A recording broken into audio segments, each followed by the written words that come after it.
Bell थाओ उपाय नकले जीवनटा शून्य मरुभूमि पलटि जाए। कारण सुजोग जीवन रे थरे ही आसी थाए। जो कथा रखिपारिबनी सेही कथा काहाकू दियो नाही, काहींकि ना तुमर एही मिछ प्रतिश्रुति काहा उठरो सबुदिन पई हस छड़ेई निए।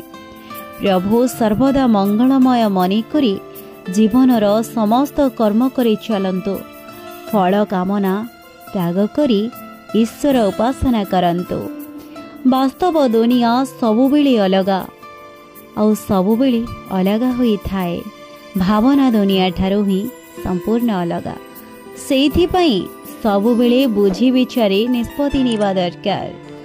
जदि मो कथा आपनकु भल लागिछि तेबे आम चैनल को लाइक शेयर सब्सक्राइब एबे ही करि दियंतु।